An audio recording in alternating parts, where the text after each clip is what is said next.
नमस्कार प्यारे बच्चों, आज हम लोग जो कंसंट्रेशन टर्म का पहला पार्ट हो चुका था हमारा, शायद मोल फ्रैक्शन तक हम लोगों ने कंप्लीट कर दिया था। आज हम लोग सेकंड पार्ट पढ़ने जा रहे हैं। उसमें मैं सबसे पहला कंसंट्रेशन टर्म आज जो पढ़ाने जा रहा हूं वो पीपीएम है। पीपीएम है बेटा, आप लोग लिख सकते हैं पार्ट्स पर मिलियन। मिलियन मतलब 10 की पावर 6। अब पीपीएम हम तब यूज करते हैं जब सॉल्यूट ट्रेस क्वांटिटी में प्रेजेंट हो सॉल्यूशन के। सॉल्यूट ट्रेस क्वांटिटी में प्रेजेंट हो सॉल्यूशन, प्रेजेंट इन सॉल्यूशन।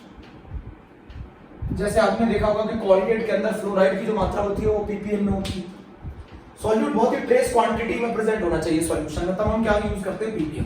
अब आप इसका क्या मतलब है? इसका मतलब है weight of solute, weight of solute इन 10 की पावर 6 ग्राम ऑफ सॉल्यूशन।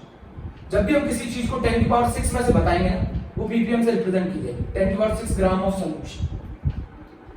बहुत आसान है, पार्ट्स पर million when the solute is present in the trace quantity in the solution, तब कंसंट्रेशन को रिप्रेजेंट करने का तरीका होता है पीपीएम। पीपीएम का क्या मतलब है? वेट ऑफ सॉल्यूट इन 10 की पावर 6 ग्राम ऑफ सॉल्यूशन। जैसे फॉर एग्जांपल अगर मैं 15 पीपीएम क्लोरोफॉर्म दे दूं, जैसे कि एनसीईआरटी में न्यूमेरिकल है 15 पीपीएम क्लोरोफॉर्म दे दिया, इसका मतलब क्या है? इसका मतलब है 15 gram of chloroform, 15 gram of chloroform इन 10 की power 6 gram of solution. 15 gram of chloroform इन 10 की पावर 6 ग्राम ऑफ सॉल्यूशन। अगर मैं 15 ppm क्लोरोफॉर्म दे दूं तो इसका मतलब हुआ ना 15 ग्राम ऑफ क्लोरोफॉर्म इन 10 की पावर 6 ग्राम ऑफ सॉल्यूशन। अगर मुझे इसका मास परसेंटेज निकालना हो, मास परसेंटेज निकालना हो क्लोरोफॉर्म का, तो कैसे निकालेंगे? Weight of chloroform upon weight of solution into 100। Weight of chloroform कितना है? 15। वेट ऑफ सॉल्यूशन कितना है? 10 की पावर 6 इनटू 100। आंसर आ गया 15 इंटू 10 की पावर -4%। चेक करो, अगर मैं आपको 15 ppm क्लोरोफॉर्म दे दूं तो आप मुझे मास परसेंटेज बताओ क्लोरोफॉर्म का। तो वेट मिल गया क्लोरोफॉर्म का 15 ग्राम, 10 की पावर 6 ग्राम सॉल्यूशन में, तो weight of chloroform upon weight of solution into 100। 15 upon 10 की पावर 6 इनटू 100, 15 इंटू 10 की पावर -4। नोट कर लो प्यारे बच्चों, बहुत आसान है। मास परसेंटेज निकाल लिया ना मैंने क्लोरोफॉर्म का। तो मास परसेंटेज निकालने के लिए क्या चाहिए होता है? वेट ऑफ सॉल्यूट चाहिए होता है, वेट ऑफ सॉल्यूशन चाहिए होता है, इनटू 100 चाहिए। नोट कर लिया प्यारे बच्चों? ठीक है, अब देखो बहुत आसान। हमें फार्मूला क्या मिलेगा पीपीएम का? पीपीएम का फार्मूला क्या होता है? हाउ टू कैलकुलेट पीपीएम है पार्ट्स पर मिलियन। तो इसका फार्मूला होता है weight of solute upon weight of solution into 10 की पावर 6। हम इस चीज को ऐसे भी ले सकते हैं, जरा समझो। अगर weight of solute upon weight of solution, बेटा एक और, इनटू 100 इनटू 10 की पावर 4 लिख सकते हैं ना ऐसे? बोलो, इनटू 100 इनटू 10 की पावर 4 लिख सकता हूं ना पहले बच्चों? बोलो, वेट ऑफ सॉल्यूट, इतना पोर्शन हमारा क्या बन जाएगा? इतना पोर्शन हमारा बन जाएगा मास परसेंटेज, बन जाएगा ना mass percentage. Weight of solute upon weight of solution into 100 mass percentage. हमारा फार्मूला क्या हो गया? अगर आप मास परसेंटेज को 10 की पावर 4 से मल्टीप्लाई कर दें तो it will be converted into PP. जब किसी सॉल्यूशन में सॉल्यूट की मात्रा बहुत कम होती है तो उसका कंसंट्रेशन को हम एक और टर्म से रिप्रेजेंट करते हैं, पार्ट्स पर मिलियन, पीपीएम से रिप्रेजेंट करते हैं। इसका मतलब होता है कितना सॉल्यूट प्रेजेंट है 10 की पावर 6 ग्राम सॉल्यूशन में। तो मान लीजिए एग्जांपल के तौर पे अगर मैं बोलूं 15 पीपीएम क्लोरोफॉर्म है किसी सॉल्यूशन में, तो इसका मतलब है 15 ग्राम क्लोरोफॉर्म 10 की पावर 6 ग्राम सॉल्यूशन में है। पीपीएम का फार्मूला होता है weight of solute upon weight of solution into 10 की power 6, weight of solute upon weight of solution into 100। इसको हम लोग देख सकते हैं मास परसेंटेज इनटू 10 की power 4 is equals to PPM. बोलो बेटा, पीपीएम के केस में एक चीज और जो नोट करनी है, आगे न्यूमेरिकल में यूज होगा ये कंसेप्ट, नोट करनी है पीपीएम में। अगर मैं आपसे इसमें मास ऑफ सॉल्वेंट बोलता हूं बेटा, तो इसमें सॉल्यूट बिल्कुल नेग्लिजिबल है एज कंपेयर टू सॉल्यूशन। बोलो मास ऑफ सॉल्वेंट क्या होगा? मास of solution minus mass of solute. Mass of solution is 10 की power 6, mass of solute is 15। But बेटा ये तो नेग्लिजिबल है ना 15 एज कंपेयर टू 10 की पावर 6, तो आंसर आ जाएगा 10 की पावर 6। बोलो, इस केस में जो मास ऑफ सॉल्वेंट होता है वो मास ऑफ सॉल्यूशन के ही बराबर होता है। तो मैं यहां लिख दूं क्या बेटा प्यारे बच्चों, आप लोग नोट कर लेंगे ना, mass of solvent is nearly equal to mass of solution, क्योंकि सॉल्यूट तो नेग्लिजिबल है as compare to solvent, as compare to solvent. तो मास ऑफ सॉल्वेंट क्या होगा, 10 की पावर 6 माइनस 50 10 की पावर 6। इस टर्म को आप कर लीजिए पूरा, पीपीएम मैंने आप लोगों को पढ़ा दिया बेटा। अब हम लोग अगला कंसंट्रेशन टर्म पढ़ने जा रहे हैं जो कि बहुत इंपॉर्टेंट है। रफ कर दूं बेटा, मैं अगला कंसंट्रेशन टर्म पढ़ाने जा रहा हूं जो कि बहुत इंपॉर्टेंट है, मोलैरिटी।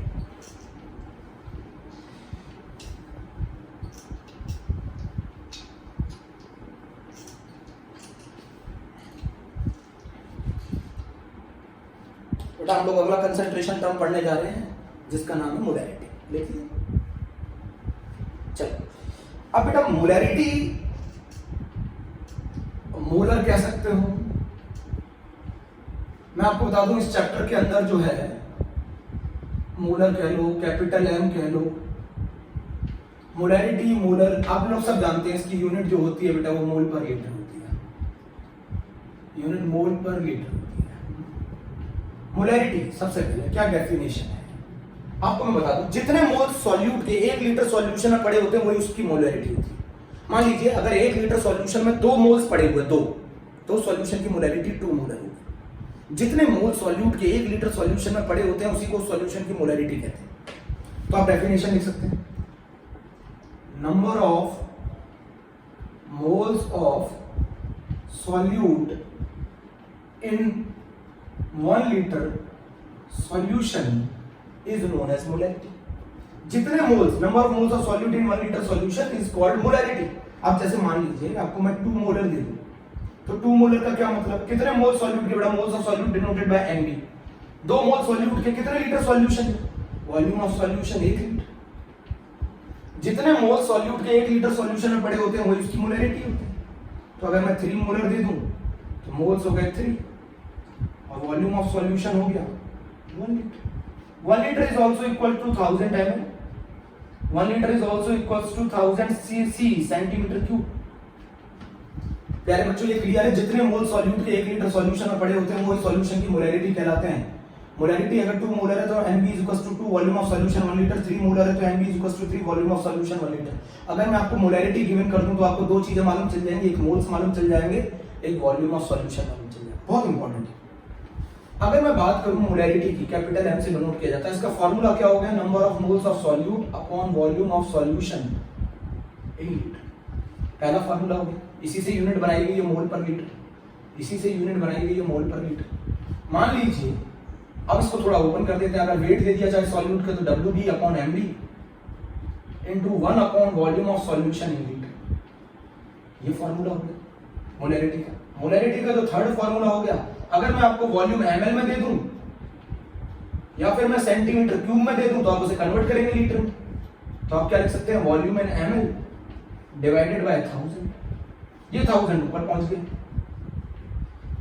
ये 1000 न्यूमरेटर में पहुंच गया। आपको कन्वर्ट करने की जरूरत नहीं है। ये 1000 मैंने क्यों लगाया, आप समझ गए ना। ये 1000 मैंने इसलिए लगाया है, ये 1000 मैंने इसलिए लगाया है कि ये हमें बता रहा है कि हमने ml को किस में कन्वर्ट कर दिया है, लीटर। तो ये मोलैरिटी का फार्मूला होगा, WB upon MB into 1000 upon volume इन ml। नोट कर लो पहले बच्चों, पहला कंडीशन नोट कर लो, नोटेड। चलो ठीक, इजी आप लोगों ने पहले 11 में पढ़ रखा है, बट मैं आपको कुछ अच्छी चीजें सिखाऊंगा इसमें। आपको मैं बता दूं एक बहुत इंपॉर्टेंट पॉइंट है, मोलैरिटी आप लोगों ने इतना पूरा लिख लिया। अगर मैं आपको क्वेश्चन में सेमी मोलर दे दूं, सेमी मोलर, तो इसका मतलब है मोलैरिटी गिवन है m/2। अगर मैं आपको डेसी मोलर दे दूं तो इसका मतलब है मोलैरिटी गिवन है m/10। अगर मैं आपको डेका मोलर दे दूं, सब समझिएगा, डेका मोलर दे दूं तो मोलैरिटी 10 मोलर है। बोलो, सेमी मोलर m/2 है, डेसी मोलर m/10 है, डेका मोलर 10 है, ये आप लिख सकते हैं। अगर मैं मोलैरिटी आपको सेमी मोलर दे दूं तो m/2 है, डेसी मोलर दे दूं m/10 है, डेका मोलर दे दूं 10।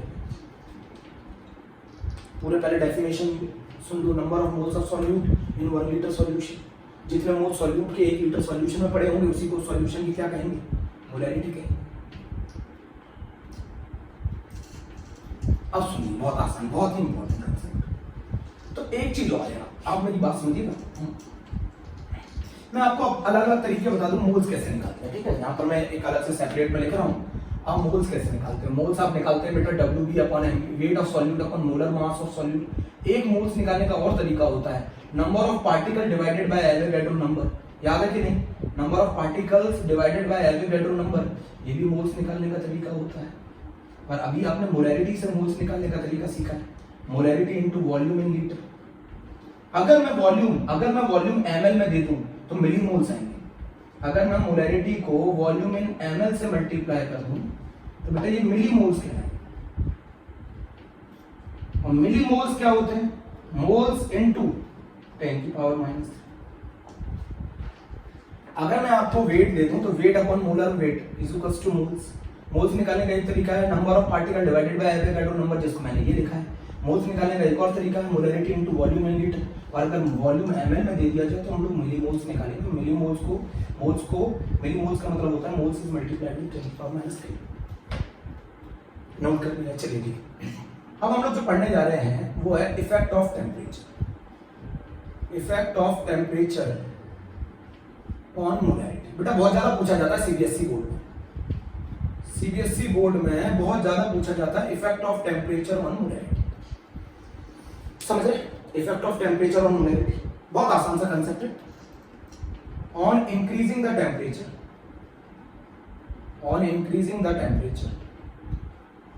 अगर आप टेम्परेचर इंक्रीज करेंगे तो मोल्स पर कोई फर्क नहीं पड़ेगा। ऑन इंक्रीजिंग द टेम्परेचर, बेटा अगर मैं टेम्परेचर बढ़ाऊं, on increasing the temperature volume of solution increases. बेटा टेम्परेचर इंक्रीज करने पर वॉल्यूम इंक्रीज करता है। On increasing the temperature volume of the solution increases and molarity is inversely proportional to the volume. Inversely proportional to the volume. Molarity inversely proportional है volume के, so molarity decreases. Molarity decrease कर देंगे। अगर मैं temperature बढ़ा दूं तो temperature बढ़ाने पर वॉल्यूम ऑफ सॉल्यूशन बढ़ता है, और वॉल्यूम ऑफ सॉल्यूशन बढ़ेगा तो मोलैरिटी इनवर्सली प्रोपोर्शनल होती है वॉल्यूम की, तो मोलैरिटी घटेगी। अब मेरी बात को समझिएगा। इसीलिए जो केमिस्ट होते हैं ना, जो केमिस्ट, वो कभी भी दवाई का कंसंट्रेशन, मेडिसिन का कंसंट्रेशन मोलैरिटी के टर्म्स में एक्सप्रेस नहीं करते। वो इसलिए नहीं करते क्योंकि मान लीजिए जहां दवाई बन रही है, जहां मेडिसिन बन रही है, वहां टेम्परेचर कम है, और जहां यूज हो रही है वहां अगर टेम्परेचर ज्यादा है तो टेम्परेचर में वेरिएशन आएगा, तो दवाई की कंसंट्रेशन में वेरिएशन आएगा। केमिस्ट कभी भी मेडिसिन का कंसंट्रेशन किसके टर्म्स में रिप्रेजेंट नहीं करता? मोलैरिटी के टर्म्स में रिप्रेजेंट नहीं करता। उसका रीजन है क्योंकि मोलैरिटी टेम्परेचर के साथ बदल जाती है। मेरे प्यारे बच्चों आप समझ रहे हैं ना, क्योंकि मोलैरिटी टेम्परेचर के साथ बदल जाती है। आप इतना लिख लीजिए, on increasing the temperature the volume of the solution increases and the molarity is inversely proportional to the volume, so the molarity is decreases. बेटा वॉल्यूम बढ़ेगा तो मोलैरिटी घट जाएगी। वॉल्यूम अगर बढ़ेगा तो मोलैरिटी घट जाएगी। मोल्स निकालने का तरीका आपको बता चुका हूं। मोल्स ऑफ सॉल्यूट निकालने का तरीका है WB अपॉन mv, एक और तरीका है number of particles divided by Avogadro number, एक और तरीका है molarity into volume in litre. तीनों को रेक्टेंगुलर ब्रैकेट में क्लोज करना। बेटा तीनों यूज होते हैं। क्लियर कर दिया? चलिए आगे चलते हैं, आगे चलते।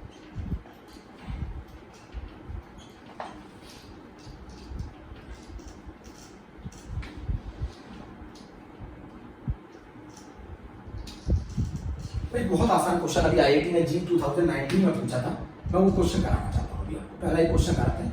जी 2019 का एक बहुत ही इजी क्वेश्चन पूछा, बहुत ज्यादा इजी क्वेश्चन पूछा।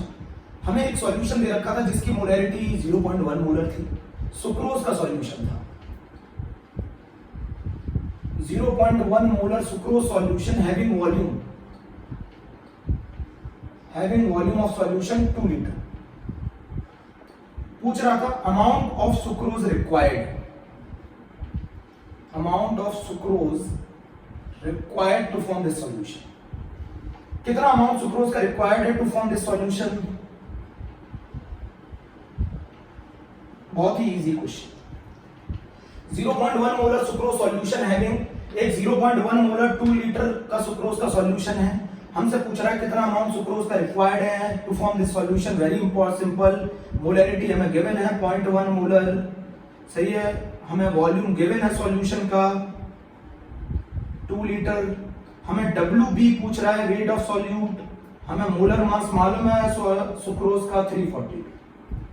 पुट कर दीजिए। मोलैरिटी बराबर क्या होता है, WB upon MB into 1 upon volume in litre. Molarity 0.1 दे रखी है, WB आपको निकालना है, MB आपको दे रखा है 342, वॉल्यूम आपको दे रखा है 2। आंसर आ गया 68.4 ग्राम। ये आ गया W। नोट कर लीजिए 68.4 ग्राम 2019 में है।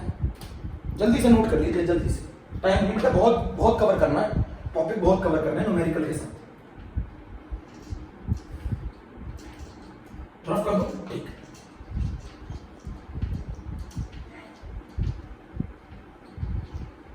एक बहुत ही आसान क्वेश्चन, आईआईटी का यही क्वेश्चन था, एनसीईआरटी में भी गिवन है। और वो क्वेश्चन ये है, क्वेश्चन 2 जी का है ना। 6.023 into 10 की power 20 molecules of urea is present in 100 ml solution. 6.023 into 10 to the power 20 molecules of urea is present in 100 ml solution. Calculate the molarity of the solution. हमसे मोलैरिटी पूछ रहा है सॉल्यूशन, बहुत आसान। मोल्स निकालो solute के, क्या formula होता है, number of particle divided by Avogadro number. Number of particle दे रखे हैं यूरिया के 6.023 into 10 to the power 20, divide कर दो उसको 6.023 into 10 to the power 23 से। ये कितना आ जाएगा बेटा, 10 की पावर -3 मोल्स आ गए। बोलो 10 की पावर -3 मोल्स आ गए। आप वॉल्यूम आपका सॉल्यूशन का किस में होता है बेटा, लीटर में। 100 ml को कन्वर्ट कर दो, 100 ml को कन्वर्ट कर लो लीटर में, 10 की पावर -3 से मल्टीप्लाई करके ये आ गया 0.1 लीटर आ गया। मैंने वॉल्यूम निकाली है सॉल्यूशन का लीटर में, और मैंने मोल्स निकाली है 10 की पावर -3। मोलैरिटी बराबर क्या होता है, moles of solute upon volume of solution in litre. तो मोल्स कितने हो गए बेटा बताओ, 10 की पावर -3, वॉल्यूम कितना हो गया 0.1, आंसर आ गया 10 की power -2 molar. Easy question, easy question, please बेटा नोट कर लीजिए, इजी क्वेश्चन।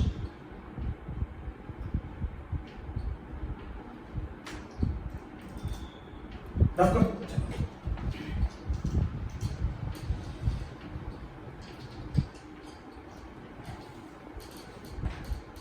बेटा जो समझिए, एक और चीज, अगर मुझे वॉल्यूम ऑफ सॉल्यूशन क्वेश्चन में गिवन ना किया जाए तो वॉल्यूम ऑफ सॉल्यूशन मैं कैसे निकाल लूंगा, मास of solution upon density of solution. आप सब जानते हैं मास of solution upon density of solution. अगर मैं आपको वॉल्यूम ऑफ सॉल्यूशन गिवन ना करूं तो आप कैसे निकाल सकते हैं मास of solution upon density of solution करके आप क्या निकाल सकते हैं, वॉल्यूम ऑफ सॉल्यूशन।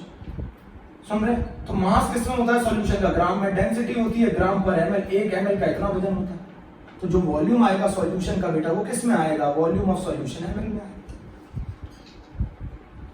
जल्दी से आप लिख लीजिए। अगर मैं आपको वॉल्यूम ऑफ सॉल्यूशन गिवन ना करूं तो आप ऐसे निकाल सकते हैं मास of solution upon density of solution. बोलो, एक और क्वेश्चन करते हैं जी का, एक और क्वेश्चन करते हैं। 120 gram of urea is dissolved in 1000 gram of water. 120 gram of urea is dissolved in 1000 gram of water and the density of the solution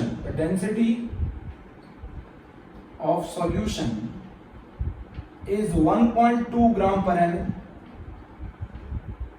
1.2 gram per ml। अगर मैं 120 ग्राम ऑफ यूरिया को dissolve कर दूं 1000 gram of water में, the density is 1.12 gram per ml, 1.12 gram per ml। Calculate the molarity, calculate the molarity of the solution. बहुत आसान। अच्छा मुझे एक चीज बताइए, मोल्स कितने हो गए यूरिया के, 120 यूरिया का मोलर मास 6, मोल्स आ गए 2 यूरिया, मोल्स आ गए 2। अच्छा मुझे ये बताओ वेट ऑफ सॉल्यूशन कितना होगा? Weight of solute plus weight of solvent, आप लोग जानते हैं वेट ऑफ सॉल्यूशन। यूरिया का वजन 120, इसका वजन 1000, ये आ गया 1120 ग्राम, सॉल्यूशन का वजन आ गया। बेटा मुझे सॉल्यूशन का वजन नहीं चाहिए ना मोलैरिटी निकालते वक्त, मुझे वॉल्यूम चाहिए, तो मैं वॉल्यूम ऑफ सॉल्यूशन निकाल रहा हूं। 1120 ग्राम डिवाइडेड बाय 1.12 ग्राम पर एमएल, इससे आंसर आ गया ये 1000 ml, तो वॉल्यूम ऑफ सॉल्यूशन आ गया 1000 ml, मतलब 1 लीटर। मोल से निकाल लिया मैंने। अब जितने मोल सॉल्यूशन के 1 लीटर सॉल्यूशन में पड़े होते तो हमारा मोलैरिटी क्या होगी? Moles of solute upon volume of solution in litre, तो मोल्स मैंने निकाल लिए 2 और वॉल्यूम ऑफ सॉल्यूशन निकाला 1, तो आंसर आ गया 2। बहुत ही इजी क्वेश्चन, ये भी जी में आया हुआ क्वेश्चन, नोट कर लो, ये भी जी में आया हुआ क्वेश्चन।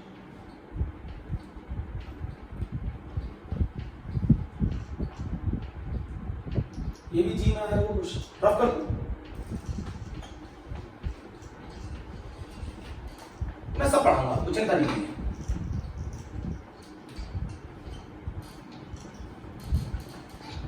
अगला जो कंसेप्ट है वो है कि मोलैरिटी को कैलकुलेट करना अगर मास परसेंटेज गिवन।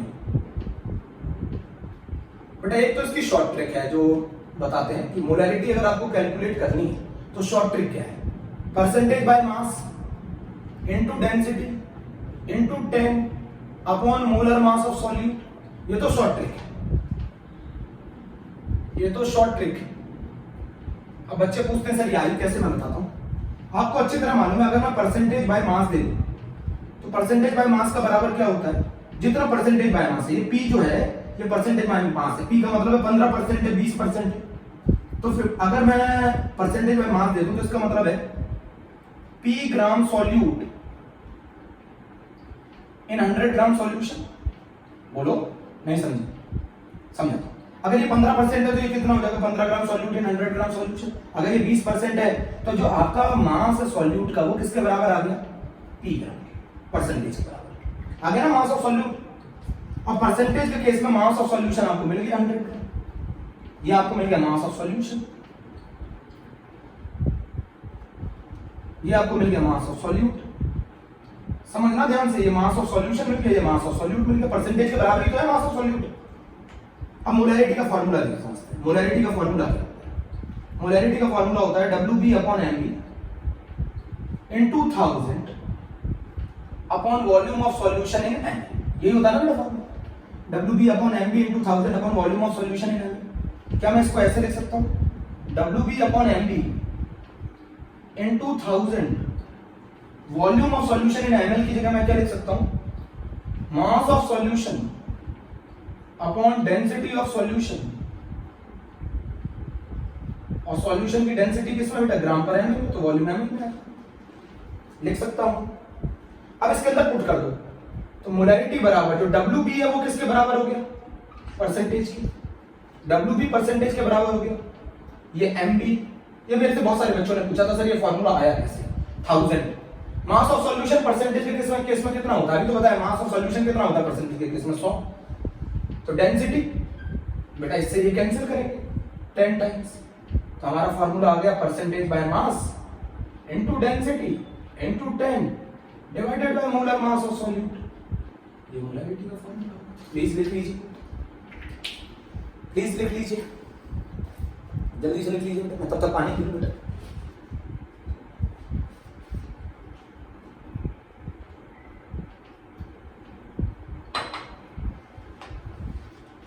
नोट करिए, एक दो क्वेश्चन कराता हूं फिर उसके आगे बाद आगे बढ़ूंगा।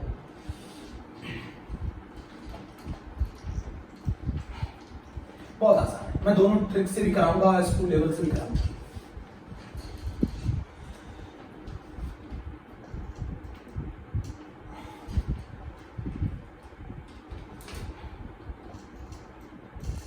क्वेश्चन करना चालू कर। 120 ग्राम ऑफ ग्लूकोज, चलिए सॉरी एक मिनट क्वेश्चन बता दो। 10% aqueous solution of glucose, 10% aqueous solution of glucose having density 1.2 gram per ml। Board exam का क्वेश्चन है। 10% एक्वा सॉल्यूशन में ग्लूकोज का दे रखा है जिसकी डेंसिटी 1.2 ग्राम पर ml दे रखी है। Calculate the molarity of the solution. Molarity निकालनी है। Calculate the molarity of the solution. 10% aqua solution of glucose having density 1.2 gram per ml। Calculate the molarity of the solution. तो आप लोग अच्छी तरह जानते हैं, तो ट्रिक से निकाल दो। Molarity is equals to percentage by mass into density into 10। ये डेंसिटी ग्राम पर ml में होनी चाहिए, divided by molar mass. Percentage कितना दे रखा है 10, डेंसिटी कितनी दे रखी है 1.2 इनटू 10 डिवाइडेड बाय मोलर मास कितना होगा ग्लूकोज का 180। तो ये कितना आ गया बेटा 120 डिवाइडेड बाय 180। आंसर आ गया 2/3 मोलर। ये तो शॉर्ट ट्रिक से कर दिया आप लोगों ने जल्दी से। अगर आप इसको लॉन्ग ट्रिक से करेंगे तो कुछ नहीं होगा, बहुत आसान है। मोलैरिटी बराबर क्या होता है WB upon MB into 1000 upon volume इन ml। ये मैंने कैसे लिख दिया वॉल्यूम इन ml, क्योंकि डेंसिटी ग्राम पर ml में तो वॉल्यूम ml में है। अच्छा, इसका क्या मतलब है 10% का? 10% का मतलब है 10 gram glucose in 100 gram solution. तो मैं सब करा रहा हूं। 10 gram of glucose in 100 gram solution. बोलो जल्दी से, 10 gram of glucose in 100 gram solution मिल गया आपको? अच्छा, तो WB मिल गया आपको 10 ग्राम। WB मिल गया ना 10 ग्राम। मोलर मास मालूम है ग्लूकोज का 180 ग्राम पर मोल। WA मालूम है आपको, WB 10 ग्राम, मोलर वेट 180 ग्राम पर मोल। अब मुझे वॉल्यूम चाहिए सॉल्यूशन का ml में, तो वो क्या होगा मास ऑफ सॉल्यूशन जो कि 100 ग्राम है अपॉन डेंसिटी 1.2 पुट कर दो ऊपर। तो कितना रख दिया 10 अपॉन 180। यहां कितना रख दिया 1000। मास ऑफ सॉल्यूशन 100, डेंसिटी बेटा 1.2।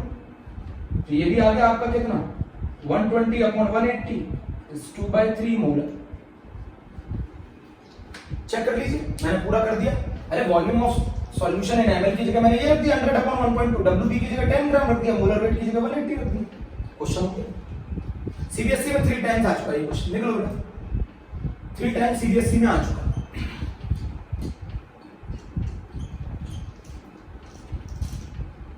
जल्दी जल्दी कर लेते हैं, बहुत सारे क्वेश्चन हैं।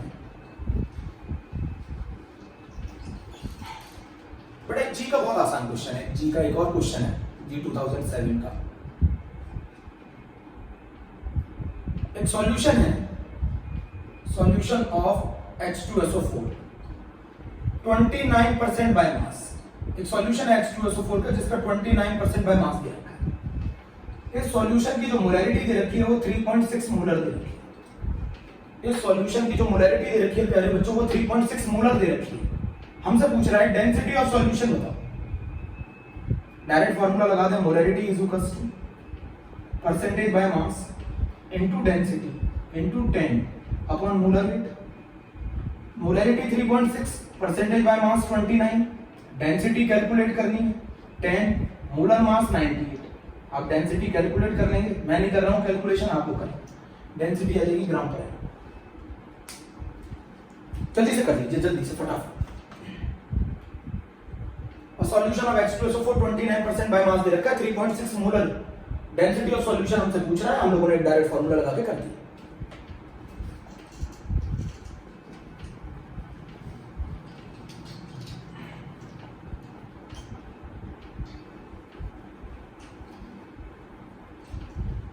अब एक चीज और इसमें ध्यान रखने वाली, ये लोग हम लोगों को प्रैक्टिकल में यूज करनी पड़ती है। स्ट्रेंथ ऑफ द सॉल्यूशन अगर हमें निकालना हो, स्ट्रेंथ ऑफ सॉल्यूशन, स्ट्रेंथ अगर किसी सॉल्यूशन की हमें स्ट्रेंथ निकालनी हो, स्ट्रेंथ बेटा ग्राम पर लीटर में निकाली जाती है। इसको निकालने का तरीका है, उस सॉल्यूशन की मोलैरिटी निकाल लीजिए और सॉल्यूट के मोलर मास से मल्टीप्लाई कर दीजिए। सॉल्यूट के मोलर मास से मल्टीप्लाई कर दीजिए, आपकी स्ट्रेंथ आ जाएगी। कितना ग्राम सॉल्यूट प्रेजेंट है 1 लीटर सॉल्यूशन में, वही कहलाती है उसकी स्ट्रेंथ। तो अगर आपको स्ट्रेंथ निकालनी है किसी सॉल्यूशन की, तो आप उसकी मोलैरिटी निकालिए और उसको मोलर मास से क्या कर दीजिए, सॉल्यूट के मल्टीप्लाई कर दीजिए, तो उस सॉल्यूशन की स्ट्रेंथ आ जाएगी। यूज होता है प्रैक्टिकली। होता क्या, हम लोगों को स्ट्रेंथ ऑफ KMnO4 निकालनी होती है प्रैक्टिकल में। स्ट्रेंथ ऑफ KMnO4, KMnO4 का जो मास होता है वो होता है 158 ग्राम पर मोल। तो स्ट्रेंथ अगर मुझे KMnO4 की निकालनी होगी तो मैं मोलैरिटी ऑफ KMnO4 निकाल लूंगा। Molarity of KMnO4 potassium permanganate into 158 कर दूंगा इसका जो मोलर मास, तो स्ट्रेंथ आ जाएगी KMnO4 की किस में, ग्राम पर लीटर। इजी है बेटा, ध्यान रखें, इजी है, लिख लीजिए फटाफट। मैंने स्ट्रेंथ बता दिया आपको, प्रैक्टिकल में थोड़ा यूज है स्ट्रेंथ ऑफ KMnO4 निकालने को आएगी, आप टाइट्रेशन पढ़ेंगे, रिडॉक्स टाइट्रेशन।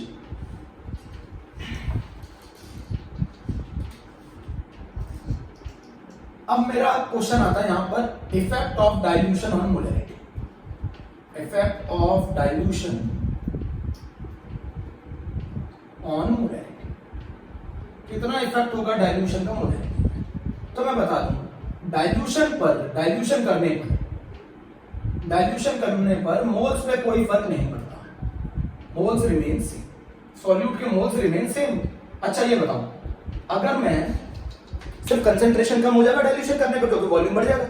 मान लीजिए इस ग्लास में मैंने 1 मोल ग्लूकोज मिलाया, अभी आधा ग्लास भरा हुआ है, 1 मोल ग्लूकोज मिलाया, ठीक है। अब मैंने इस ग्लास को पूरा भर दिया पानी से, तो अभी भी तो मोल्स एक ही है। अब पहले वो 1 मोल कम वॉल्यूम में प्रेजेंट था, वो 1 मोल ज्यादा वॉल्यूम में प्रेजेंट है, तो जब 1 मोल ज्यादा वॉल्यूम में प्रेजेंट होगा तो कंसंट्रेशन कम हो गया ना, और अगर 1 मोल कम वॉल्यूम में प्रेजेंट है तो कंसंट्रेशन ज्यादा हो गया। तो डाइल्यूशन करने पर मोल्स पे कोई फर्क नहीं पड़ता, डाइल्यूशन करने पर मोल्स के ऊपर कोई फर्क नहीं पड़ता, moles remain same, moles remain same. Dilution करने पर वॉल्यूम सॉल्यूशन का बढ़ जाता है, और अगर वॉल्यूम सॉल्यूशन का बढ़ जाएगा तो मोलैरिटी कम हो जाएगी। समझो मेरी बात को, डाइल्यूशन करने पर मोल्स रिमेन सेम। अच्छा, अब मैं इसमें आपको एक लॉ पढ़ा रहा हूं जो बहुत इंपॉर्टेंट है, डाइल्यूशन लॉ। अब आपको अच्छी तरह मालूम है, मान लीजिए ये N1 मोल्स है before dilution, moles before dilution, ध्यान से समझिएगा, बिफोर डाइल्यूशन N1 मोल्स है बिफोर डाइल्यूशन, और N2 मोल्स हैं आफ्टर डाइल्यूशन। और N1 किसके बराबर होगा आपको अच्छी तरह मालूम है, molarity M1 into V1। This is the molarity before dilution, this is the volume before dilution. और N2 क्या होगा, molarity after dilution into volume after dilution. V2 का मतलब वॉल्यूम आफ्टर डाइल्यूशन, V1 का मतलब बिफोर डाइल्यूशन। आप जानते ना, अभी पढ़ाया था मैंने, मोलैरिटी इनटू वॉल्यूम से मोल्स निकाल सकते। आपको डाइल्यूशन लॉ में मालूम है मोल्स पे कोई फर्क नहीं पड़ता, मोल्स रिमेन सेम, N1 बराबर N2, N1 बराबर N2। डाइल्यूशन करने से मोल्स के ऊपर कोई फर्क नहीं पड़ता, N1 की जगह रख दो M1 V1, N2 की जगह रख दो M2 V2, N1 की जगह रख दो M1 V1, N2 की जगह रख दो N2 की जगह रख दो M2 V2। This is the molarity after dilution, this is the volume after dilution. अच्छा ये बताओ, मैंने डाइल्यूशन किया कितना है, मैंने कितना वाटर ऐड किया, डाइल्यूशन का मतलब वाटर ऐड करना, तो डाइल्यूशन मैंने कितना किया है, मैंने डाइल्यूशन किया है V2 minus V1, V2 minus V1। बहुत आसान लॉ है डाइल्यूशन लॉ। डाइल्यूशन लॉ ये कहता है कि डाइल्यूशन करने पर मोल्स में कोई फर्क नहीं आता, मोल्स पहले जितने थे उतने बाद में रहेंगे, जितने मोल्स पहले थे उतने ही मोल्स बाद में रहेंगे, तो moles remain the same. And this is the moles before dilution, this is the moles after dilution. तो मोल्स कैसे निकालते हैं, मोलैरिटी इनटू वॉल्यूम। मोल्स कैसे निकालते हैं, molarity into volume. This is the volume after dilution. तो अगर मुझे पता करना है कि कितना डाइल्यूशन है, तो मैं फाइनल वॉल्यूम में से इनिशियल वॉल्यूम माइनस कर दूंगा ना, तो मुझे मालूम चल जाएगा कितना डाइल्यूशन। दिस इज डाइल्यूशन, लिख लीजिए प्यारे बच्चों, दिस इज डाइल्यूशन। डाइल्यूशन करने पर मोल्स रिमेन सेम रहते हैं, वॉल्यूम ऑफ सॉल्यूशन बढ़ जाता है, मोलैरिटी घट जाती है।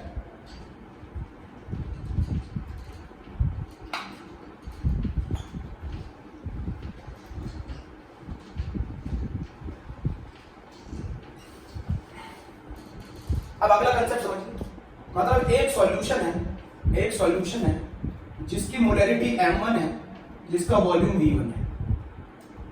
बेटा इसको आप ऐसे भी लिख सकते हैं, molarity of the resulting solution. एक सॉल्यूशन है जिसका मोलैरिटी M2 है, जिसका वॉल्यूम V2 है। इन दोनों को मैंने मिक्स करके एक सॉल्यूशन बनाया, मुझसे पूछ रहा है इस सॉल्यूशन की मोलैरिटी कितनी होगी। बहुत ज्यादा क्वेश्चन पूछा जाता है, जी ने 2014 में पूछा था इसको, बेटा ध्यान रखिए। एक सॉल्यूशन है जिसकी मोलैरिटी M1 है, उसका वॉल्यूम V1। एक सॉल्यूशन है जिसकी मोलैरिटी M2 है, उसका वॉल्यूम V2 है। दोनों सॉल्यूशन सेम सॉल्यूट क्या करते हैं, कंटेन करते हैं सेम सॉल्यूट। और मुझसे वो क्वेश्चन पूछ रहा है कि मैं मोलैरिटी बताऊं रिजल्टिंग सॉल्यूशन की। बहुत आसान है, molarity of the resulting solution. तो आपको मैं बता दूं molarity of the resulting solution कैसे निकाला जाएगा। एन टोटल निकाल लो, डिवाइडेड बाय वी टोटल करो। बहुत आसान तरीका बता दूं, n total upon V total. अब एन टोटल क्या है, एन टोटल क्या है, सुनो मेरी बात सुनो बहुत ध्यान से। एन टोटल क्या है, कितने सॉल्यूट मिक्स किए मैंने, 2, n1 plus n2 total moles divided by the total volume. Total volume किसके बराबर है, v1 plus v2। Unlimited total volume v1 plus v2 के बराबर। अब ये n1 किसके बराबर होता है, अभी आपने पढ़ा है m1 v1। n1 मैं कैसे निकाल सकता हूं, m1 into v1। और मैं n2 कैसे निकाल सकता हूं, m2 into v2 divided by बेटा v1 plus v2। This is the formula of the molarity of the resulting solution. This is the formula of the calculate the molarity of the resulting solution. बोलो, बहुत important, molarity of the resulting solution. सुनिए ध्यान से बेटा आप लोगों ने, बहुत आसान है बहुत। एक सॉल्यूशन जिसकी मोलैरिटी m1 है v1 है, दूसरा सॉल्यूशन जिसकी मोलैरिटी m2 है v2 है, दोनों को मैंने मिला दिया। मैंने molarity of the resulting solution पूछ रहा हूं, आप n टोटल निकाल के v टोटल निकाल सकते हो। मान लो अगर मैं इस सॉल्यूशन में वाटर ऐड कर दूं, वाटर, बेटा वाटर कोई सॉल्यूशन तो है नहीं, वाटर तो सॉल्वेंट है। अगर मैं इसमें वाटर ऐड कर दूं तो बताओ ये फार्मूले में क्या चेंज आएगा।